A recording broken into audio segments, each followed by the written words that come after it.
LTRob here. Old man busted balls. I'm a bit of a hypocrite. I'm full of shit. Sometimes I spout off without really thinking about what I'm saying.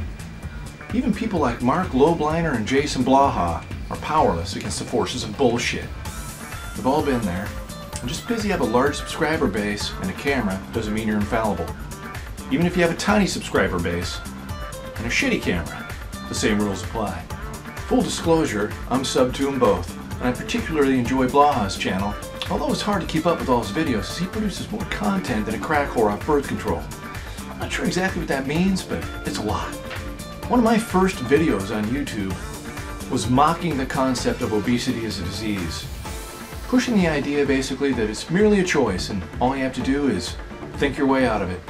I was a bit of a cocky fuckhead back then. I'm much older and more mature now.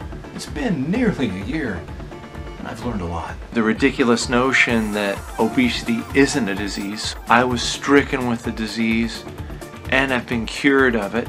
As you can see right here, I have a prescription from my doctor. Tell you what was on my prescription. Maybe you can ask your doctor to give you a prescription for the same thing. Prescribed to me, the patient, is get the fuck off your fat, lazy ass. What a dickhead. I kind of caught on late last year, right about the same time Marc Lobliner debuted his advanced new weight loss formulation. You don't have to be obese. Put down the Twinkie. Yeah, just set it down and walk away, fat boy. Back away. I actually made a video response to that. I'll link it in the description box below. I didn't mention him by name in the video that time because, well, I was a fucking coward. I will now, though. He was wrong, or full of shit, as I like to say, as is Jason, and as was I. Then Jason came out with his new Think the Fat Away video. Let me make this attitude perfectly clear.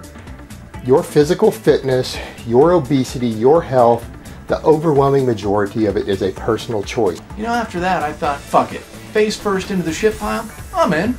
Open mouth, eyes closed, diving deep.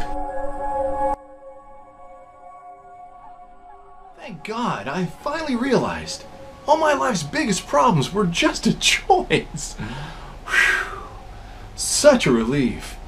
Get out of here, you silly tub of shit. Goodbye, fatty. And now that I've harnessed the power of positive thought, I've decided to be attractive. Hang on a minute.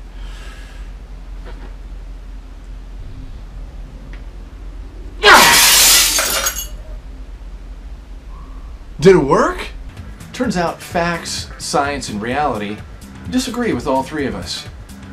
I'm not going to bore you with all the details, but I've done a lot of reading in the last couple days. I'm going to link several articles and studies and pieces in the description box below. If you delve into some of this stuff, I think you'll find that the general consensus is that maintaining a large weight loss, or even achieving it in the first place, well, is virtually impossible. Apparently I'm a statistical anomaly, a freak if you will. A couple of suggestions or ideas I plucked from the reading that I did. Try holding your breath.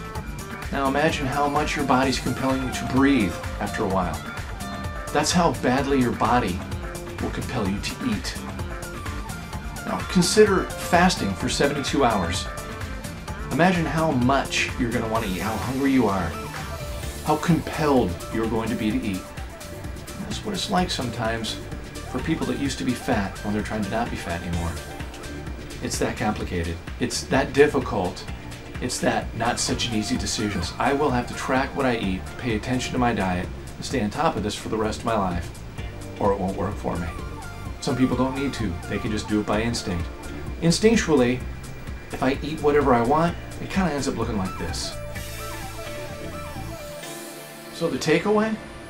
Maybe a little more empathy for your fellow human being would be in order for everybody. And I guess it turns out this shit might be a little more complicated and harder to deal with than we originally thought. The opinions of a few know-it-all assholes with cameras aside. Turns out this shit's pretty deep.